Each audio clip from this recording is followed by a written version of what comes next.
Imagine living in a world where truth feels buried under centuries of tradition, where every direction you turn there are idols carved from stone, wood, and even precious metals worshipped as if they were alive, yet powerless to help or harm. The Arabian Peninsula, vast and untamed, was a land of deserts and trade routes, of poetry and pride, but spiritually starved. Mecca stood at its center, a city famous for commerce, and the Kaaba, the cube-shaped sanctuary said to have been built by Prophet Ibrahim himself. But over time, the Kaaba, a beacon of monotheisms, had been surrounded by 360 idols. Tribes circled it in rituals that lost their original meaning, chanting names of gods that could neither hear nor respond. In the bustling markets of Mecca, wealth and lineage defined status, yet injustice ran deep. The weak were exploited, orphans neglected, women treated as property, and newborn girls sometimes buried alive. Tribal feuds erupted over the smallest of slights, cycles of revenge lasting generations. Into this chaotic world was born a man known simply as Al-Amin, the trustworthy Muhammad ibn Abdullah, a shepherd turned merchant whose honesty was legendary. Even his enemies, those who would later oppose his message with their lives, could not deny his character. He lived quietly, yet he was different. He did not drink, gamble, or bow to idols. He was contemplative, often retreating to the mountains, searching for something greater than the hollow practices of his people. As years passed, his longing for truth only deepened. He saw the suffering of the poor, the arrogance of the rich, and the emptiness of worshiping what the hands of men had carved. His heart yearned for the faith of Ibrahim, the pure worship of one Creator, untainted by superstition. At night, when Mecca slept, he would climb Mount Nur, seeking solitude in the small cave of Hira. There, surrounded by silence and stars, he would ponder creation, questioning his place in this vast universe. Unknown to him, every moment spent in reflection was preparing him for a night that would divide history into two eras, before and after revelation. It was during one of these solitary retreats, in the sacred month of Ramadan, that the unimaginable happened. Alone in the cave, Muhammad was deep in contemplation when a presence unlike any he had ever felt filled the darkness. A voice commanded with authority yet terrifying majesty, "Read." Startled, trembling, he replied, "I cannot read." The command came again, firm and insistent, "Read." Again he protested, "I cannot read." Then, for a third time, the voice enveloped him, pressing upon him with such force that he felt his very soul would burst, and the words rang out, "Read in the name of your Lord, who created man from a clot. Read, and your Lord is the most generous." In that instant, the first verses of the Qur'an descended upon a man who had never read a single book, and yet would soon carry the greatest book humanity had ever known. Shaken to his core, Muhammad fled the cave, heart pounding, breath ragged, unsure if he was losing his mind. He stumbled down the rocky path of Mount Nur in the dead of night, desperate for comfort. As he reached home, he cried out to Khadijah, his beloved wife, "Cover me, cover me." She wrapped him in a cloak, holding him until the terror subsided. When he finally spoke, he described the voice, the presence, the words that seared into his memory. Khadijah did not doubt him for a second. She had known his honesty all her life, had seen his compassion and his character. She reassured him, "By Allah, he will never disgrace you.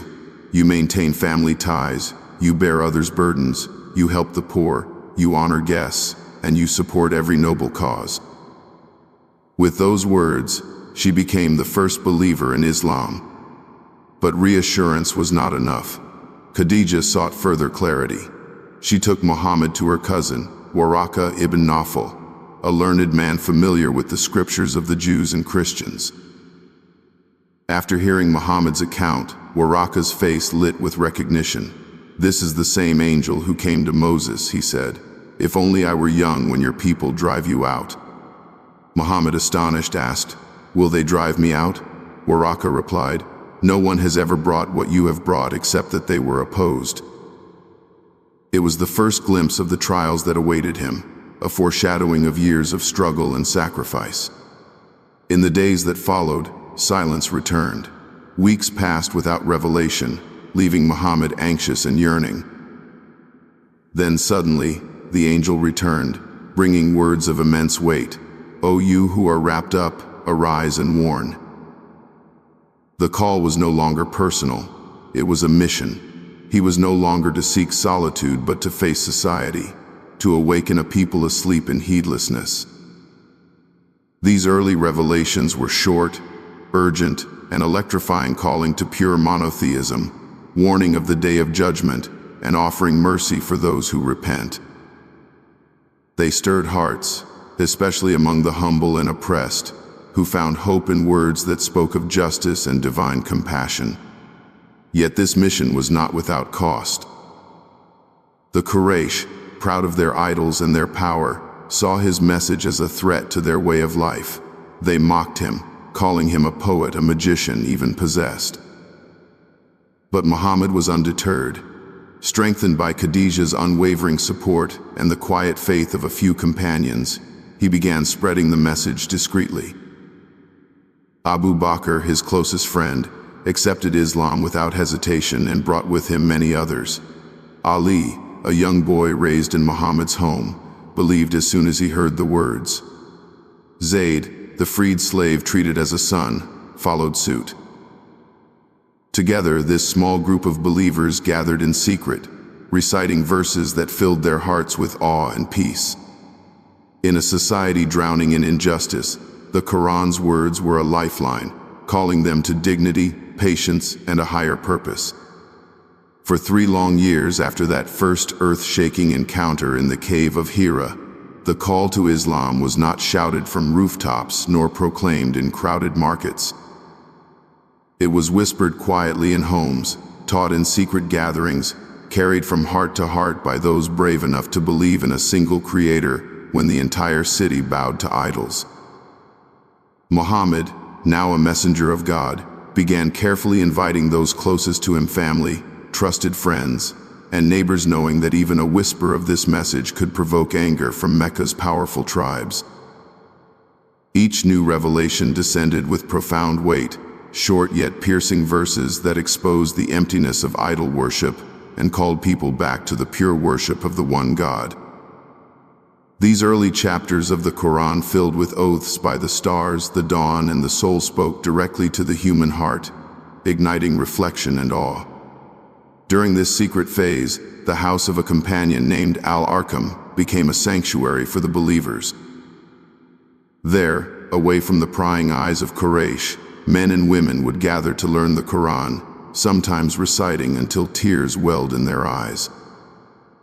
Among them were people from all walks of life, noblemen like Abu Bakr, slaves like Bilal, and even the young like Ali ibn Abi Talib. The message resonated deeply with the oppressed, those tired of injustice, those yearning for equality in a world where lineage dictated worth. But this fragile community knew that if the Quraysh discovered their secret, the backlash would be severe. And yet, despite the risk, the number of believers quietly grew, on unshakable brotherhood forming in the shadows of Mecca's idols. For 3 years, the Prophet was patient, waiting for divine instruction to take the message public. Then, a revelation came that changed everything. Warn your closest relatives. It was time to step into the open. Muhammad gathered his clan, the children of Abdul Muttalib, atop a hill and called them to abandon idols and worship the one God. At first, silence filled the air, astonishment that one of their own would challenge centuries of tradition. Then came ridicule and anger, led by his own uncle Abu Lahab, whose bitter opposition would later be immortalized in the Qur'an's Surah Al-Masad. But Muhammad was undeterred. The command was clear: rise and warn.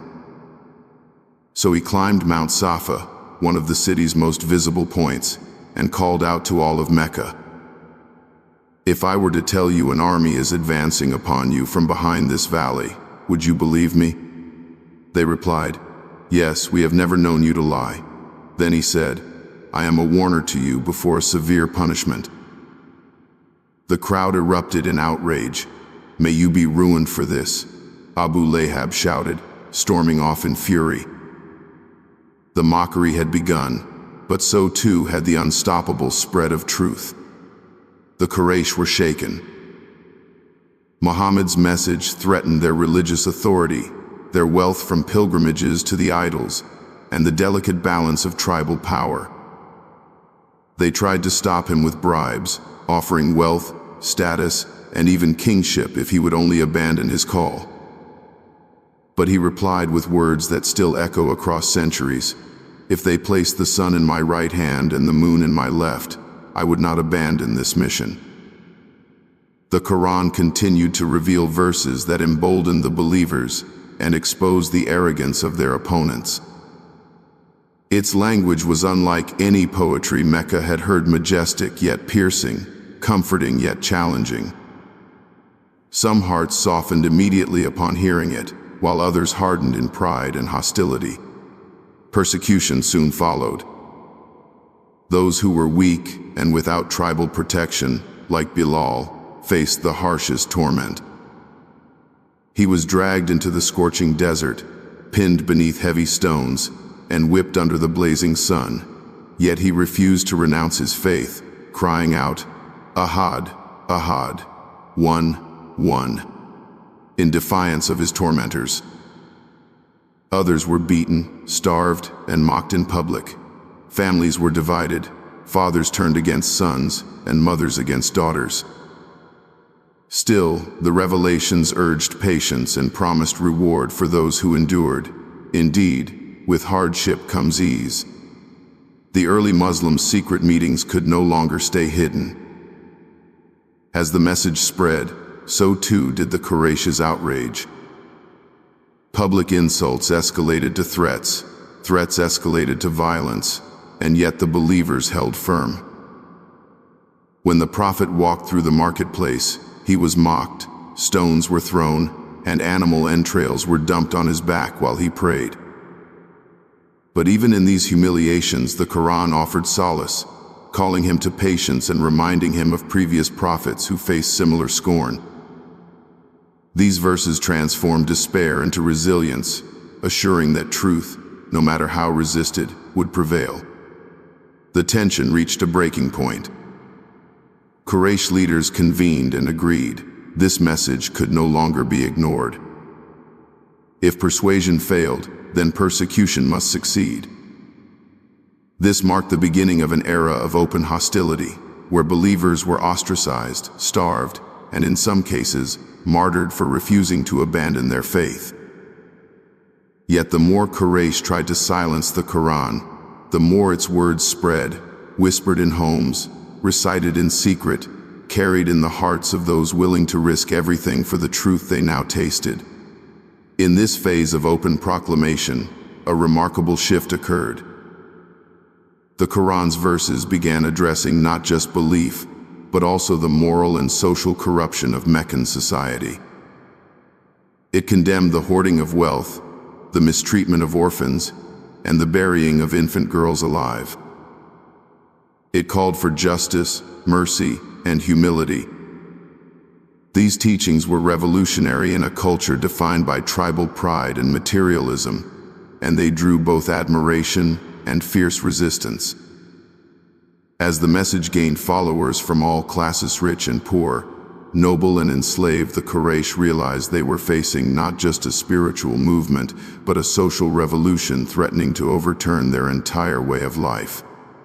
Despite relentless opposition, the Prophet continued to deliver the message with unwavering resolve. The secret years had forged a core of believers whose faith could withstand any trial, and the open call ignited a movement that would soon outgrow Mecca's walls. In the face of insult, torture, and exile, the Qur'an's words gave them courage, reminding them that those who stood for truth in the past, Noah, Abraham, Moses, had endured similar struggles and emerged victorious by God's will. With every revelation, hope was rekindled. The believers knew that their suffering was not in vain, that a day of justice was approaching, and that the words descending from the heavens were not merely to be recited, they were to be lived. The persecution in Mecca reached a point where life became unbearable for the early Muslims. Those without strong tribal protection suffered the most. Slaves and the poor were beaten, starved, and humiliated in the streets for merely whispering the name of Allah. Families were torn apart as fathers disowned sons, mothers disowned daughters, and friends betrayed friends. The Quraysh saw Islam not just as a spiritual challenge, but as a threat to their entire social order, undermining their idols and the wealth they gained from pilgrimage trade. The believers were a small group, fragile in numbers yet unshakable in faith. Among them were men and women whose names would be etched forever in history. Bilal, who endured burning stones on his chest while crying Ahad, Ahad. Sumayya, who became the first martyr after refusing to renounce her belief, and Yasir, who was killed alongside her. Their blood was shed in the sands of Mecca, and the Prophet could only whisper, "Be patient, for your meeting place is paradise."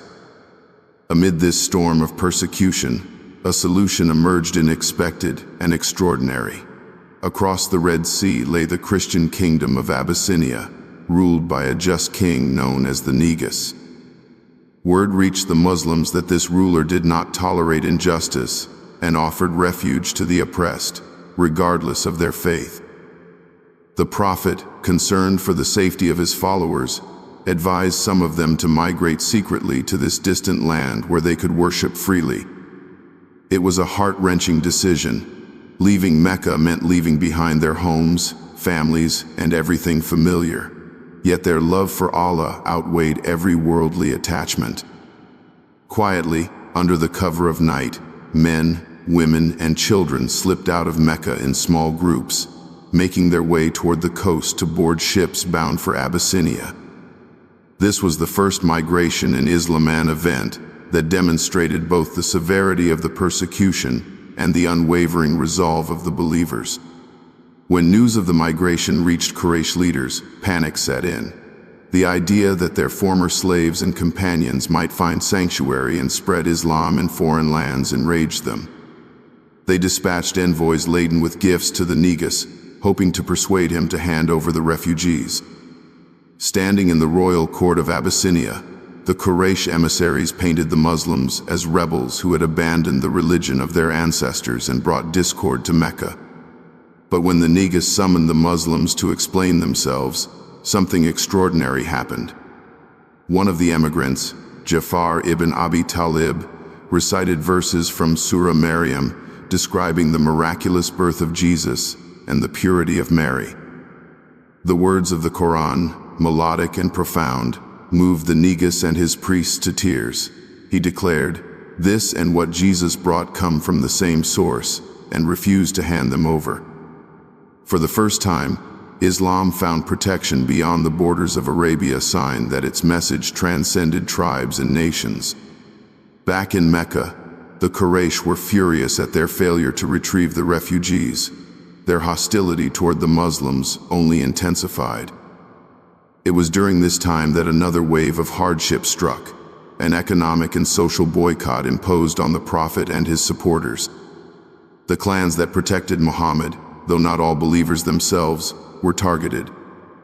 An agreement was drawn up, sealed, and hung in the Kaaba. No one would trade with them, marry them, or speak to them until they surrendered the Prophet. With nowhere else to go, Muhammad and his followers were forced into a narrow valley known as the Shayab of Abu Talib.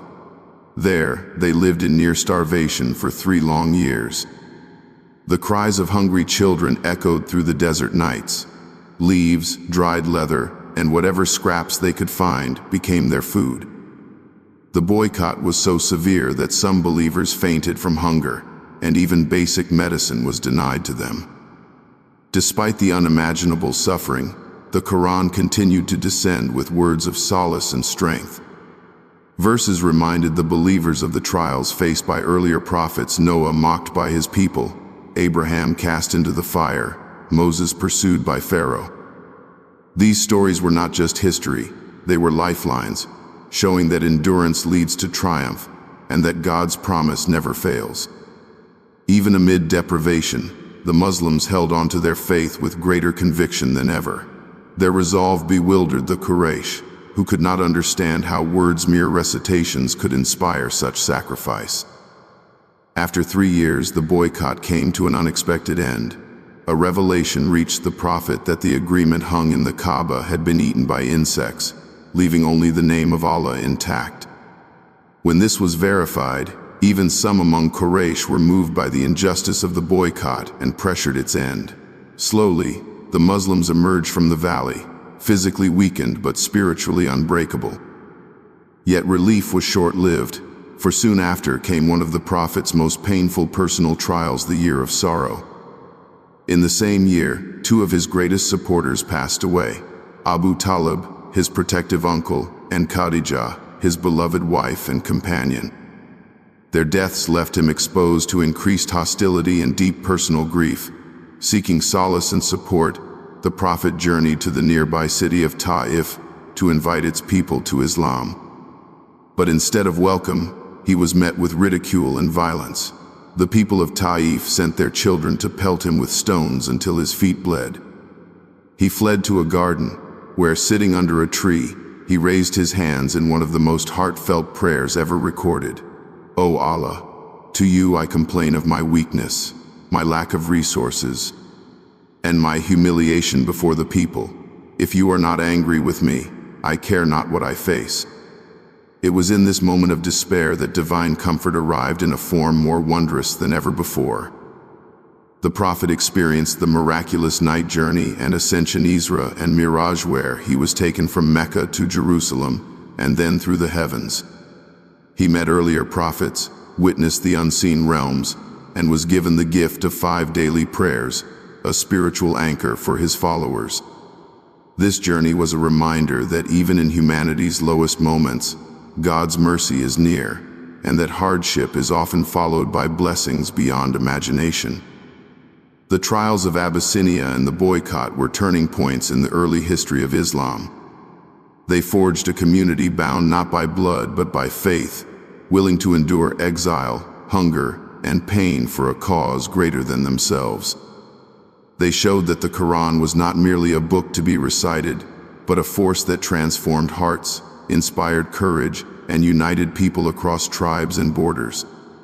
The words revealed in those years continue to echo through time, offering solace to anyone who feels cornered by life's trials, reminding them that patience and trust in the divine always lead to light after darkness. The years of boycott had left their mark on the Muslims, carving into their bodies the evidence of hunger and hardship, but also strengthening their hearts in ways their enemies could not comprehend.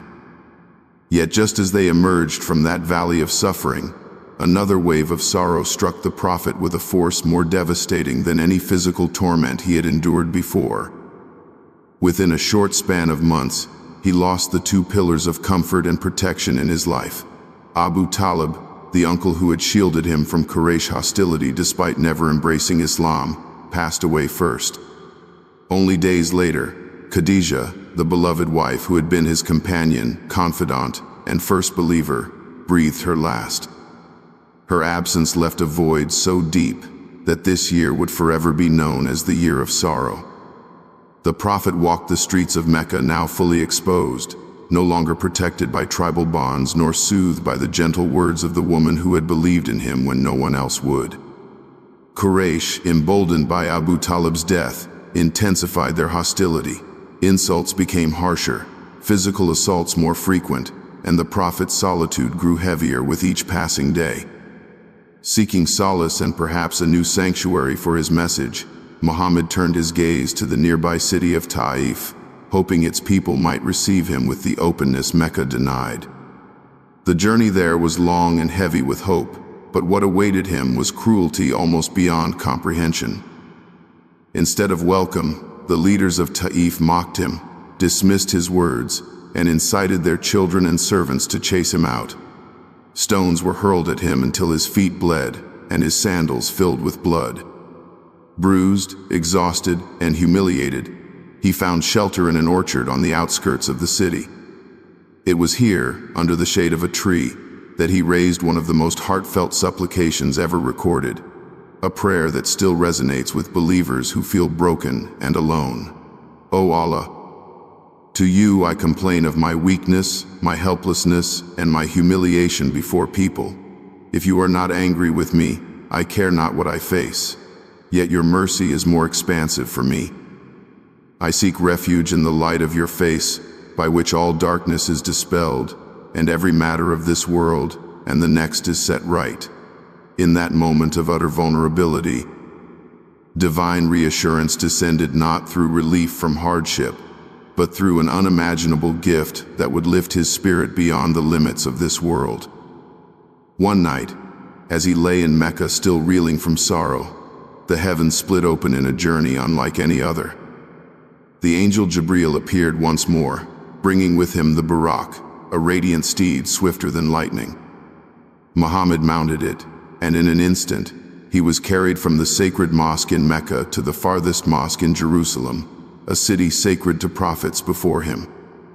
There, he led them all in prayer, Abraham, Moses, Jesus, and countless others in act, symbolizing the unity of divine messages throughout history.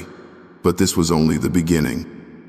From Jerusalem, he ascended beyond the earthly realm, passing through the seven heavens in a journey known as the Miraj.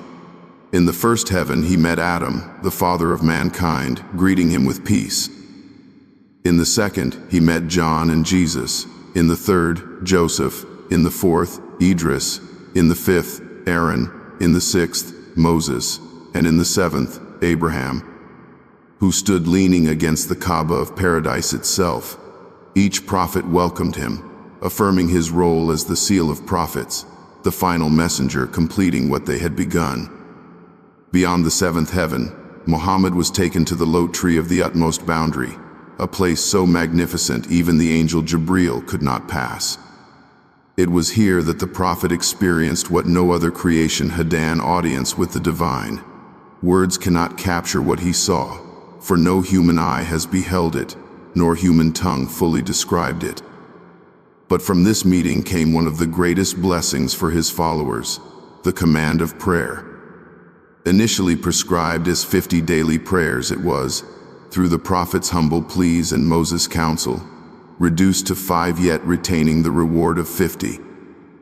This was not merely a ritual, it was a gift, a direct connection between the Creator and his servants, a means for hearts to ascend spiritually just as the prophet had ascended physically. Upon returning to Mecca, the prophet shared his miraculous journey, and as expected, Quraysh mocked him relentlessly. They scoffed at the impossibility of traveling to Jerusalem and back in a single night, let alone ascending to the heavens. Yet when they tested him, asking for descriptions of Jerusalem, a place he had never visited in earthly life, he recounted its details with precision, details confirmed by travelers who had seen it. Among the believers, this event deepened faith. Among the skeptics, it hardened disbelief. But for those who understood, the night journey was not just a miracle of distance, but a revelation of closeness to God in worship, in patience, and in unwavering trust during life's darkest hours. This period, though marked by profound grief, became a turning point. The prophet had been tested with isolation, rejection, and heartbreak, but he was now being prepared for a greater mission beyond Mecca's walls. The ascension to the heavens was not an escape from suffering. It was a message that beyond every trial lies elevation, and beyond every hardship lies nearness to God. For the small band of Muslims still enduring persecution, this event ignited renewed hope. It reminded them that their struggle was part of a divine plan stretching far beyond what their eyes could see, a plan rooted in mercy and destined for victory. With this renewed resolve, the prophet would soon find a new home for the message, a city where faith would not merely survive but thrive, where the Qur'an's teachings would shape laws, hearts, and an entire civilization. The journey through sorrow was about to give way to the journey of transformation as the story of Islam prepared to enter its next chapter. As the years of struggle in Mecca dragged on, the hostility of Quraysh reached a fever pitch. Every day, the Prophet's call to worship one God was met with scorn, threats, and even physical harm. Yet amid this storm, a new ray of hope emerged from an unexpected place, the oasis city of Yathrib, later to be known as Medina. Yathrib was plagued by deep tribal rivalries between the Aus and Khazraj clans, whose endless feuds had left the city fractured and weary of bloodshed. Their hearts yearned for a unifying leader, someone who could rise above tribal lines and bring peace to their torn community. When they heard whispers of a man in Mecca claiming prophethood, a man known for his honesty and wisdom, their curiosity was piqued. It was during the pilgrimage season that a small group from Yathrib encountered Muhammad and listened to the Qur'an for the first time. The verses struck them with a force they could not ignore, words unlike any poetry, carrying a purity and depth that resonated with their longing for truth. The following year, they returned with more companions, meeting the Prophet secretly at a place called Aqaba. There, under the cover of night, they pledged allegiance to him, promising to worship none but Allah, to avoid theft, murder, and injustice, and to stand by him in times of ease and hardship. This was the first pledge of Aqaba, a quiet yet monumental turning point in Islamic history. When they returned to Yathrib, they began spreading the message, preparing the ground for something far greater. By the next pilgrimage season, their numbers had grown significantly. More than 70 men and women from Yathrib came to pledge themselves to the Prophet, offering not just their faith but their protection. This second pledge of Aqaba was profound. They promised to defend him as they would defend their own families, to fight alongside him if necessary, and to establish a new community based on faith and justice. With these pledges, the path for migration was opened. The small persecuted group of Muslims in Mecca now had a refuge, a place where Islam could grow without chains. The command for migration, known as the Hijra, came at a time when Quraysh were plotting the Prophet's assassination. Their frustration with his message had boiled over. They conspired to choose a warrior from each clan, strike him simultaneously, and shed his blood collectively, so that no single tribe could be blamed. But divine revelation exposed their plan, and the Prophet prepared to leave under the cover of night. Entrusting Ali to sleep in his bed as a decoy, he slipped away with Abu Bakr, beginning a journey that would mark the dawn of a new era. The two companions hid in the cave of Thar for 3 nights while Quraysh searched desperately, scouring the hills and valleys. At one point, their pursuers came so close that only a spider's web and a dove's nest at the cave's entrance concealed them.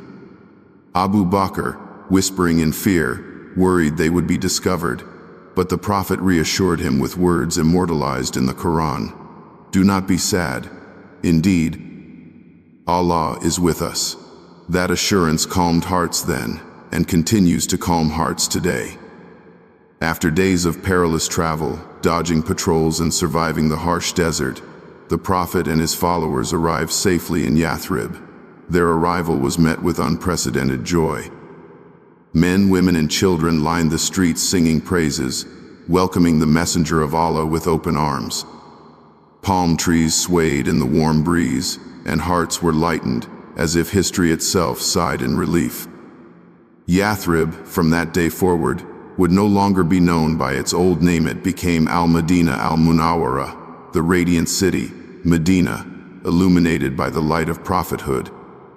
The migration was not merely a change of location, it was the birth of a new chapter in human history. So significant was this event that it would later mark the beginning of the Islamic calendar. With Medina as their base, the Muslims could finally practice their faith openly. But more than just a safe haven, Medina became the blueprint for a just and moral society. Upon arrival, the Prophet's first task was to establish bonds between the emigrants from Mecca, known as the Muhajirun, and the native helpers of Medina, the Ansar.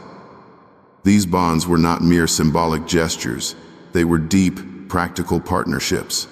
One Ansari would pair with one Muhajir, sharing his home, wealth, and livelihood, treating him as family. This brotherhood transcended tribal boundaries and shattered the divisions that had long plagued Arabia.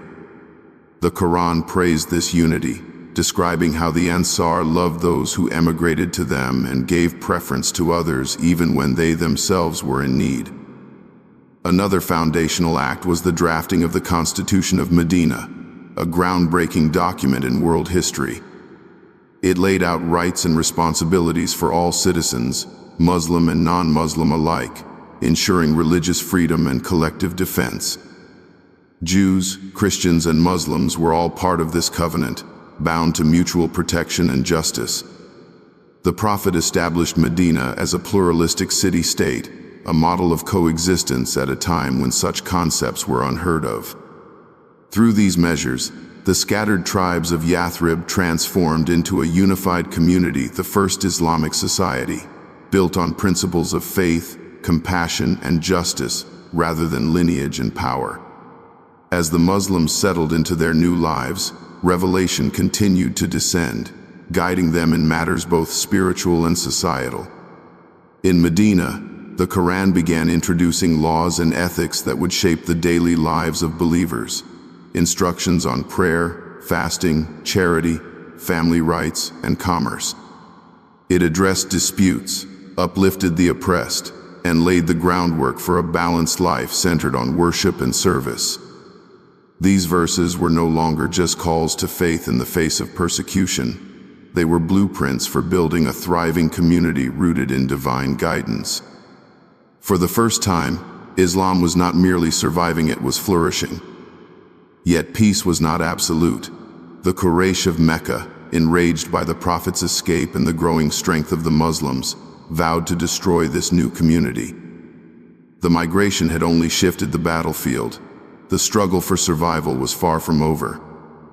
But Medina had something Mecca never did: a united people, a divine mission, and a vision of justice that would soon reshape the entire Arabian Peninsula.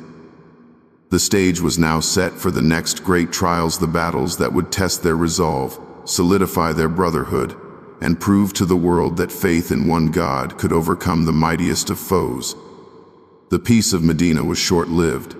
Though the Muslims had found safety and a new beginning, Mecca's leaders could not tolerate their growing influence. Caravans filled with Quraysh wealth still traveled north toward Syria, passing dangerously close to Medina's borders. These trade routes were the lifeblood of Mecca's economy, and now, under constant threat of conflict, they became a focal point in the escalating struggle between the believers and their former persecutors.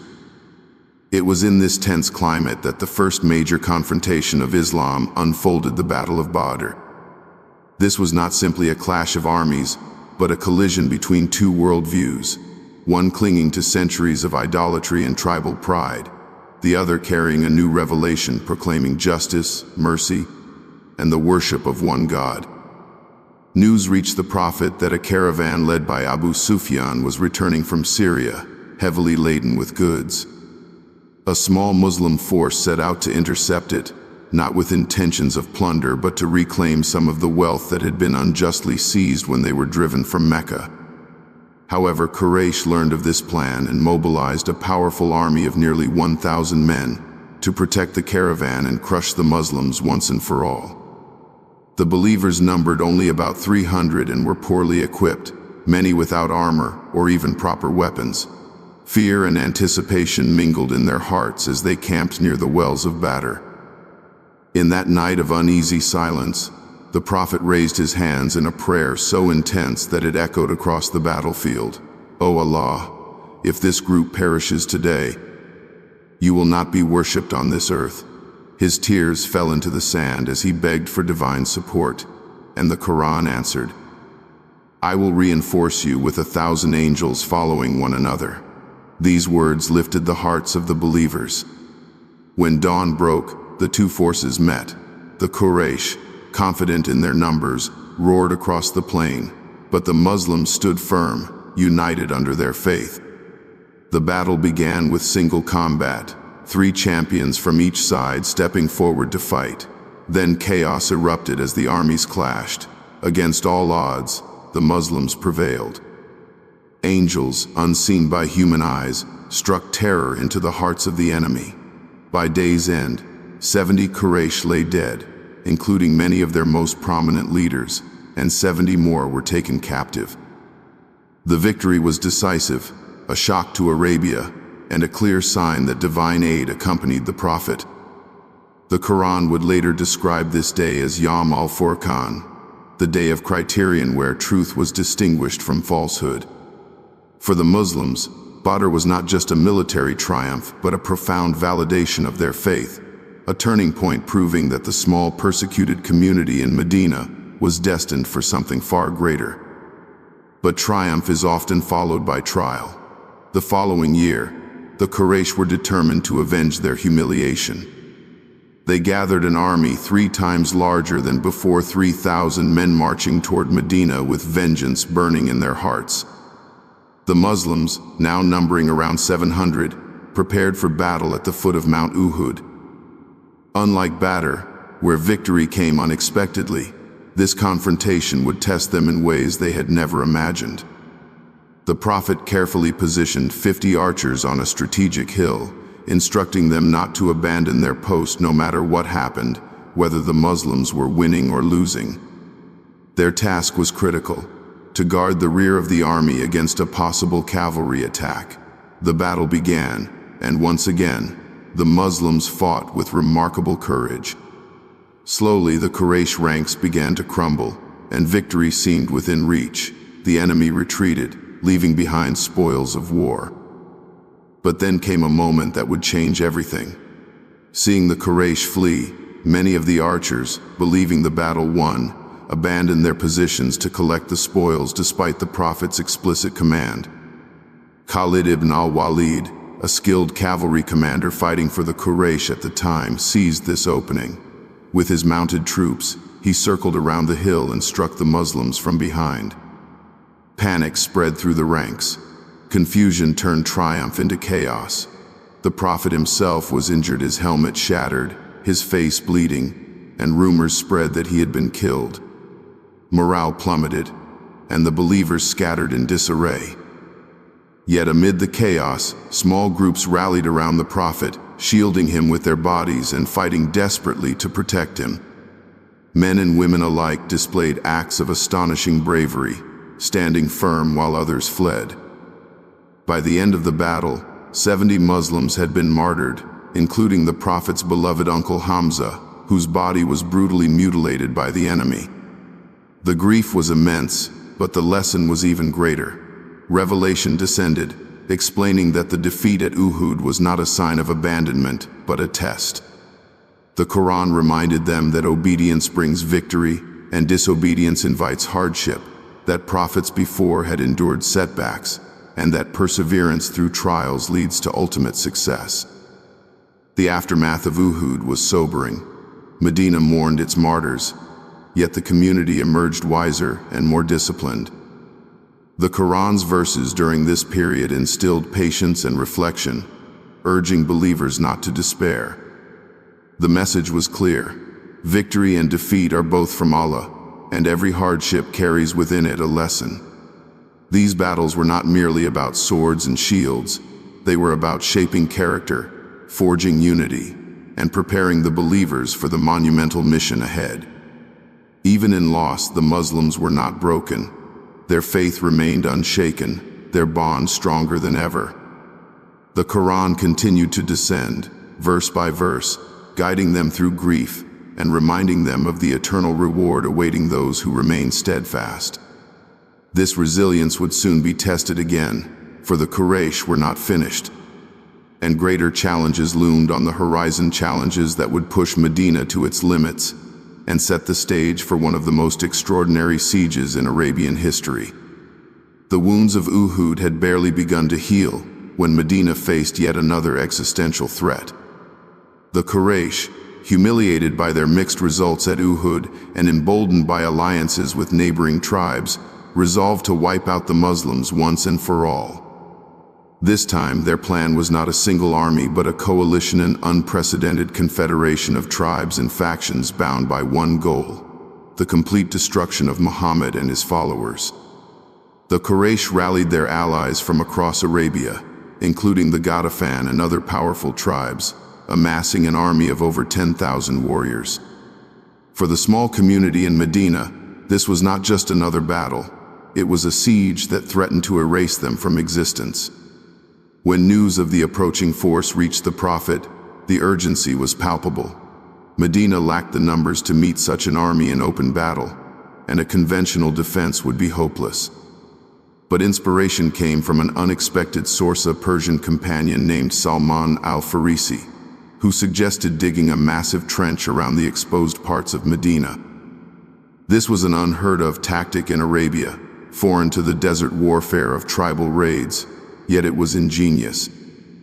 Under the Prophet's leadership, the Muslims labored day and night in the biting cold, their hands blistered and bodies exhausted, carving a deep trench across the rocky soil.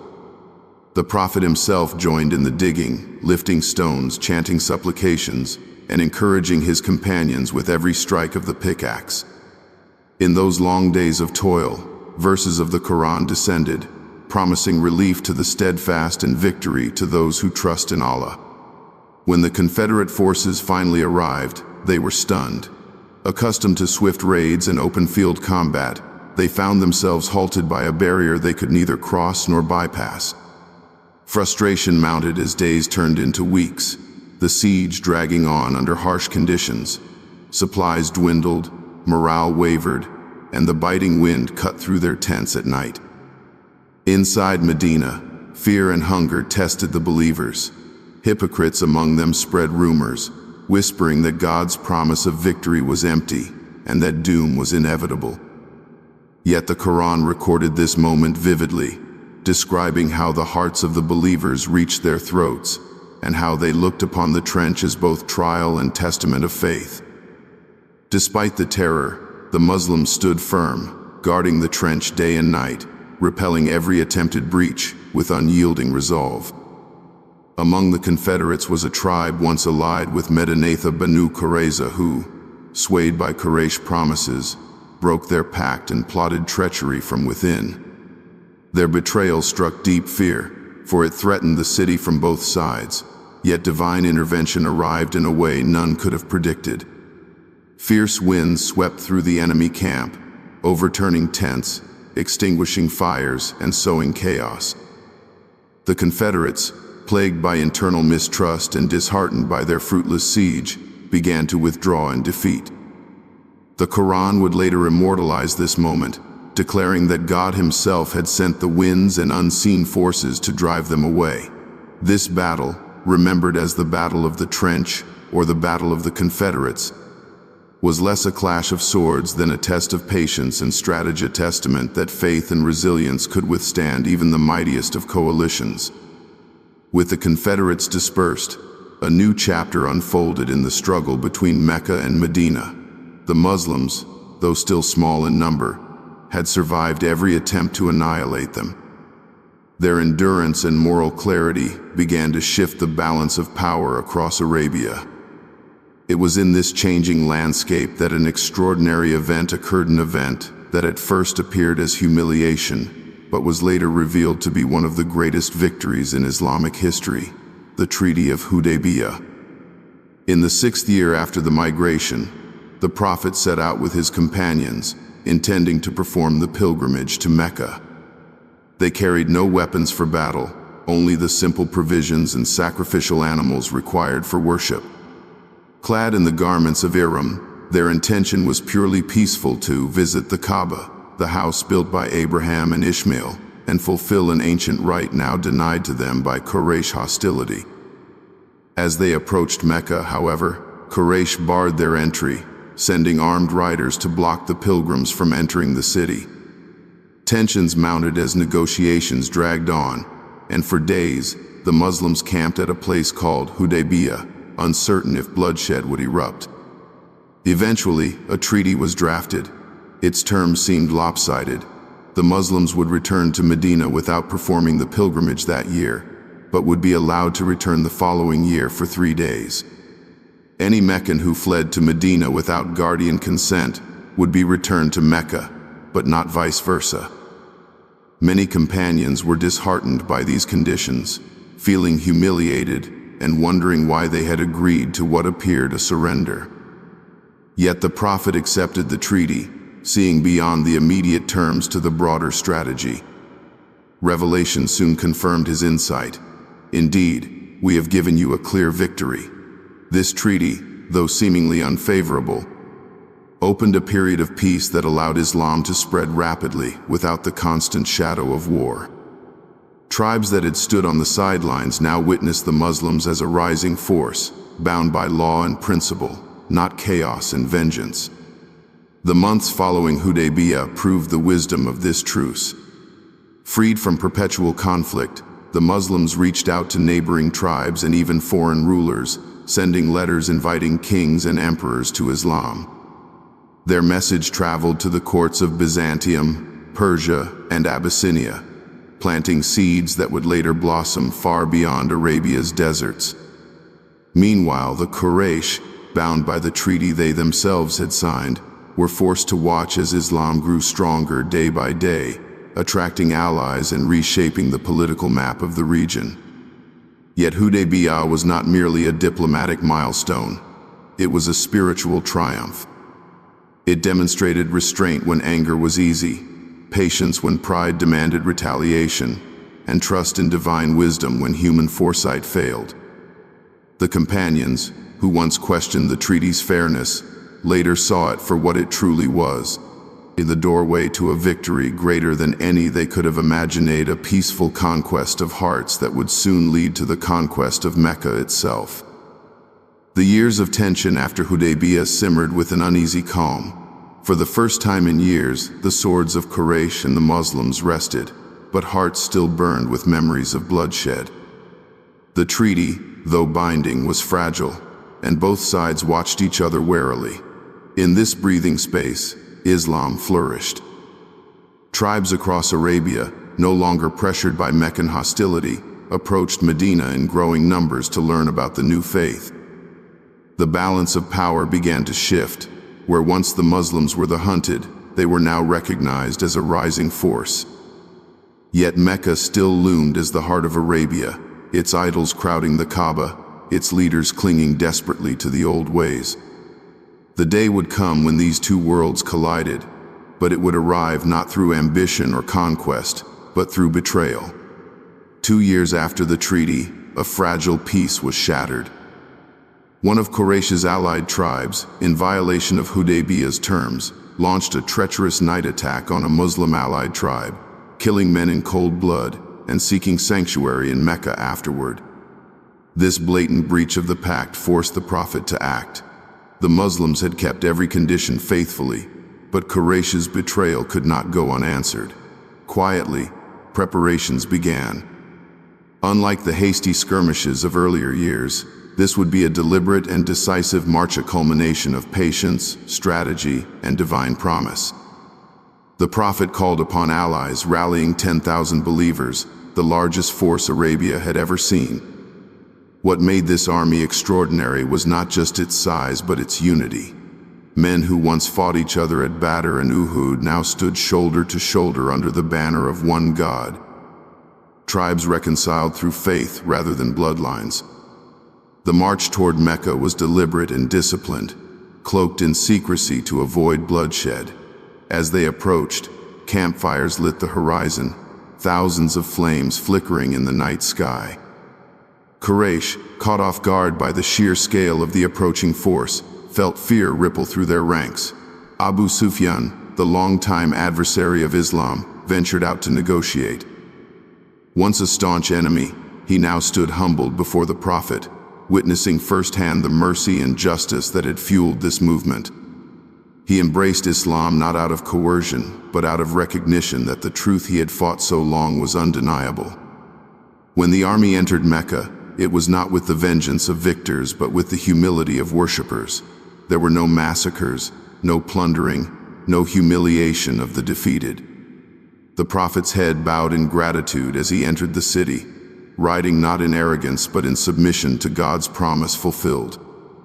His first act was to cleanse the Kaaba, breaking the idols that had stood for centuries. One by one, the lifeless statues fell to the ground as he recited the Quranic verse, "Truth has come, and falsehood has vanished.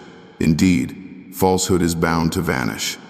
The people of Mecca, many of whom had persecuted him for over 2 decades, braced for retribution. Instead, they heard words that stunned them. "Go, for you are free." This unparalleled forgiveness softened hearts more than any sword could have. Many embraced Islam that very day, recognizing that no conqueror in history had ever shown such mercy. Mecca, once the epicenter of hostility, became the center of faith. The Kaaba was restored to its original sanctity as a house of monotheism, just as Abraham and Ishmael had intended. Pilgrimage was purified from pagan rituals, realigned with the worship of the one Creator. This conquest was unlike any other, not a mere military victory, but a moral and spiritual triumph, signaling the dawn of a new era for Arabia. In the months that followed, the Prophet's mission neared completion. The tribes of Arabia, witnessing the fall of Mecca and the rapid spread of Islam, came in delegations to Medina to pledge allegiance. What had begun as a quiet call in a cave now resonated across the peninsula, transforming hearts and societies alike. Yet one final chapter remained a farewell not of defeat but of completion. In the 10th year after migration, the Prophet announced he would perform Hajj, the pilgrimage, inviting the community to join him. Over 100,000 Muslims gathered, converging on the sacred sanctuary. This was not just a ritual pilgrimage, it was a living culmination of Abraham's prayer and Muhammad's mission, a moment where the new Muslim Ummah stood united under the guidance of revelation. During this farewell pilgrimage, the Prophet delivered a sermon that would echo through history. Standing on the plain of Arafat, he addressed the crowd in words that summarized the essence of Islam and charted the course for generations to come. He reminded them of the sanctity of life, property, and honor, declaring them as sacred as the day and place itself. He abolished the lingering practices of vengeance and usury, proclaiming equality among all people regardless of tribe or race. An Arab has no superiority over a non-Arab, nor a non-Arab over an Arab, except by piety. He entrusted them with the Qur'an and his example, warning them to hold fast to these 2 sources lest they go astray. And perhaps most powerfully, he affirmed the completion of the divine mission with the verse revealed that day. "Today I have perfected your religion for you, completed my favor upon you, and chosen Islam as your way." Tears flowed freely among the companions, realizing this was both a moment of triumph and a prelude to farewell. As the pilgrimage concluded, the Prophet returned to Medina, his mission fulfilled. He had guided a people from ignorance to faith, from division to unity, from tribalism to a moral community bound by divine purpose. Soon after, he would fall ill, departing this world with the words, "O Allah, the highest companion," upon his lips. But the message he left behind, the Qur'an, the example of his life, the bonds of brotherhood forged in faith, would endure, carrying light across continents and centuries. What began in a lonely cave had transformed the course of human history, and its impact continues to guide hearts to this very day. The return from the farewell pilgrimage was bittersweet. The Prophet's companions were still basking in the glow of unity, feeling as though the mission had reached its culmination, unaware that the messenger of Allah was nearing the end of his earthly journey. The signs were subtle yet undeniable. His strength, once unshakable in battle and tireless in devotion, began to wane. In the months following Hajj, illness slowly overcame him. Fever gripped his body, his pain evident to those closest to him, yet he continued leading the community with patience and humility. Even in his final days, his concern was not for himself but for the message he had been entrusted to deliver and the Ummah that would inherit it. As his illness worsened, he asked to be cared for in the home of Aisha. There, in the modest room attached to the mosque, he spent his last days, often drifting in and out of consciousness, still reminding those around him of prayer and justice. The companions gathered, grief-stricken, yet clinging to every word. In moments of clarity, he warned them against returning to pre-Islamic ways of oppression and tribal arrogance, urging them to uphold the sanctity of brotherhood. He emphasized again and again, prayer, prayer, and what your right hands possess, a final reminder of devotion to God and kindness to those under one's care. The news of his declining health rippled through Medina. People prayed fervently, hoping for his recovery, while some refused to believe that death could approach the messenger of Allah. On the final Monday of his life, he parted the curtain of his room to glance at the congregation in prayer. The sight filled him with serenity. Seeing the believers standing shoulder to shoulder, led by Abu Bakr, was a vision of the community he had built, a people united by faith, no longer defined by tribe or bloodline, but by devotion to the one God. A faint smile crossed his lips before he let the curtain fall. Moments later, as the morning light filled the small room, he whispered his final words, "O Allah, the highest companion," and returned to his Lord. The silence that followed was unlike any Medina had ever known. Grief swept through the city like a storm. Umar, overcome by shock, unsheathed his sword and declared that anyone claiming the Prophet had died would face his wrath, insisting instead that he had gone to meet his Lord as Moses once had. It was Abu Bakr who steadied the hearts of the people. Climbing to address the crowd, he recited words from the Qur'an revealed years earlier. Muhammad is but a messenger. Messengers have passed away before him. If he dies or is killed, will you turn back on your heels? As the verse settled over them, reality sank in. The Prophet was gone, but the message remained eternal. The question of leadership arose immediately. The Ummah, still reeling from loss, gathered at Saqifa to decide who would guide them forward. After deliberation, the companions pledged allegiance to Abu Bakr as the first caliph of Islam. His leadership, though unexpected by some, was marked by calm resolve and an unwavering commitment to preserving the unity of the community and the sanctity of the Qur'an. One of his first monumental tasks would be ensuring that the Qur'an, the revelation that had descended over 23 years in fragments, in response to events and questions, in times of joy and trial, was preserved in a single, unified compilation. In the wake of the Prophet's death, danger loomed on multiple fronts. False prophets arose, tribes rebelled, and wars erupted in Arabia. Among these conflicts was the Battle of Yamama, where dozens of the Qur'an's memorizers, men who had committed the entire revelation to heart, were martyred. This loss struck the companions with fear. If more Hafaz were killed, parts of the Qur'an might vanish from living memory. Umar ibn al-Khattab approached Abu Bakr with a proposal both urgent and unprecedented: to collect the Qur'an into a single written manuscript. At first, Abu Bakr hesitated, uneasy about initiating something the Prophet himself had not done.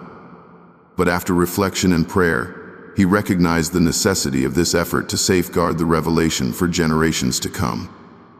Abu Bakr entrusted this monumental task to Zayd ibn Thabit, a young companion renowned for his memory and precision. Zayd approached the work with awe and reverence, describing it later as more weighty than moving a mountain. He meticulously gathered verses from parchments, leather, bone, and the hearts of those who had memorized them. Every fragment was cross-verified by witnesses who had heard it directly from the Prophet's own recitation. Nothing was accepted unless confirmed beyond doubt. Slowly, painstakingly, the Quran was compiled in its entirety, arranged in the order divinely inspired to the Prophet, and preserved exactly as it had been revealed. The completion of this manuscript ensured that the Quran, the very words of God, would remain untouched and unaltered. During Abu Bakr's lifetime, it was kept secure and later passed to Umar and then to Hafsa, the Prophet's widow. Years later, as Islam spread far beyond Arabia into lands with diverse dialects, Caliph Uthman would commission standardized copies to be sent across the expanding Muslim world, ensuring the unity of recitation and preventing disputes. This act would forever safeguard the Qur'an from the distortions and fragmentations that had befallen previous scriptures. What began in the quiet solitude of the cave of Hira was now preserved in the hearts of thousands and bound within a single codex. The words that had transformed Arabia, calling a people from darkness to light, from tribal vengeance to universal brotherhood, were now set to guide humanity until the end of time. The mission of the Prophet was complete, yet its impact was only beginning. As Islam spread across continents, carried by merchants, scholars, and seekers of truth, the Quran remained unchanged.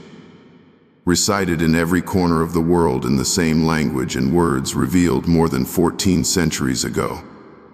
The death of the Prophet marked the end of an era, but also the beginning of a legacy that would outlive empires and dynasties.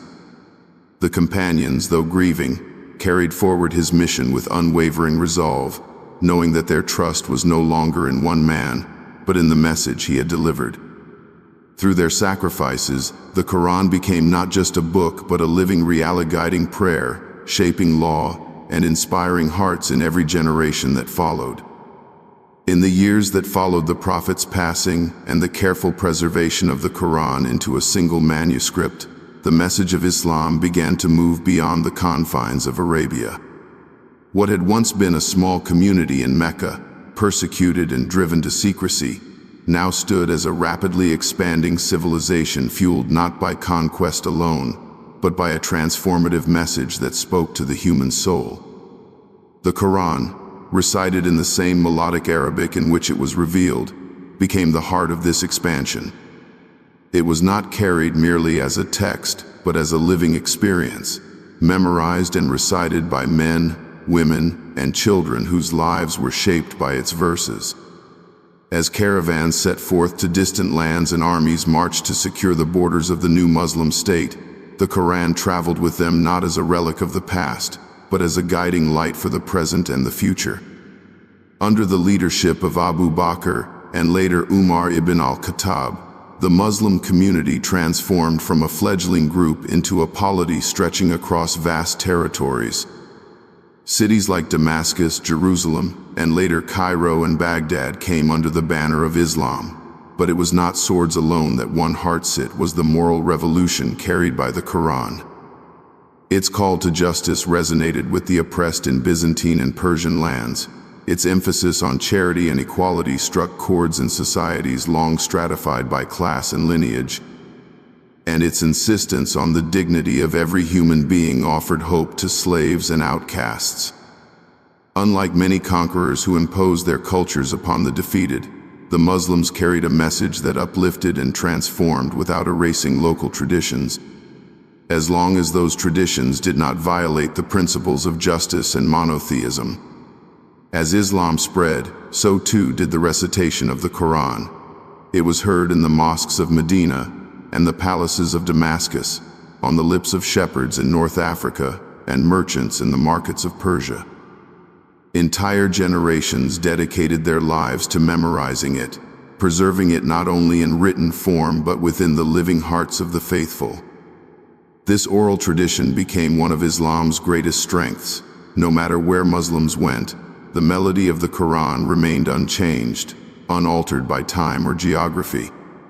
Scholars developed precise sciences of tajweed, the rules of recitation, to ensure every letter and vowel was pronounced exactly as the Prophet had recited it. This meticulous care meant that even as empires rose and fell, the Quran itself remained untouchable, immune to corruption or loss.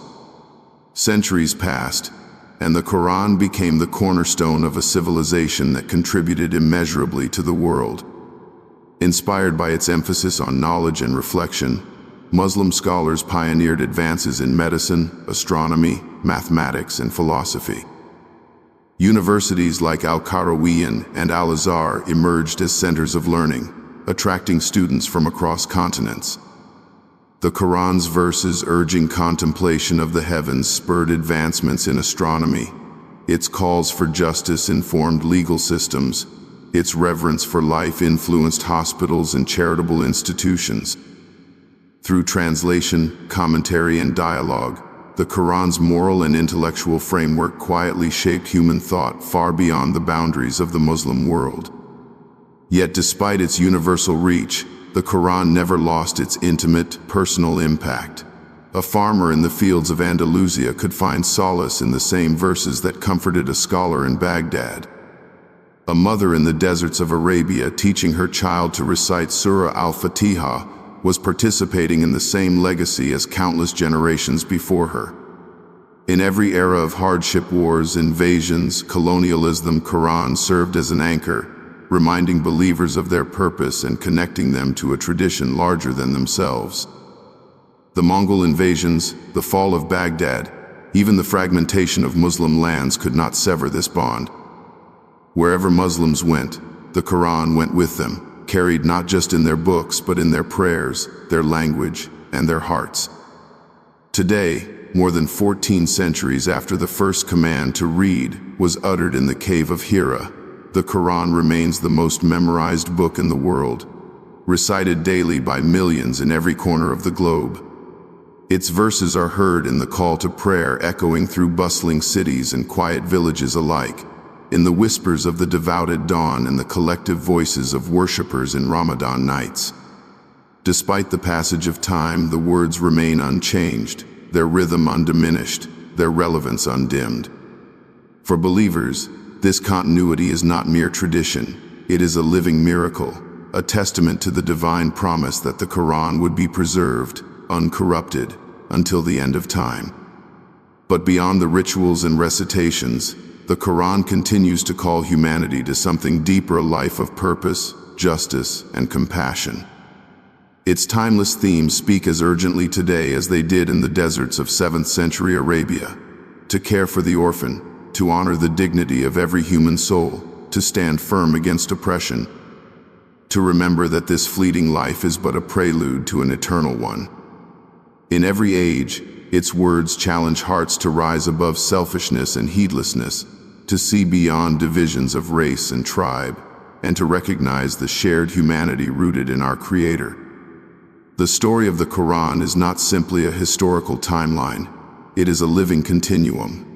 It began with a solitary man seeking truth in a mountain cave, and grew into a revelation that reshaped the course of human history. It carried a persecuted people from the shadows of oppression to the heights of moral leadership, and it continues to illuminate the path for those who seek meaning in a world often clouded by noise and distraction. As it was said 14 centuries ago and still rings true today, indeed, this Quran guides to that which is most upright, and so long as hearts continue to turn toward its words, the light that began in the silent night of Hira will never be extinguished.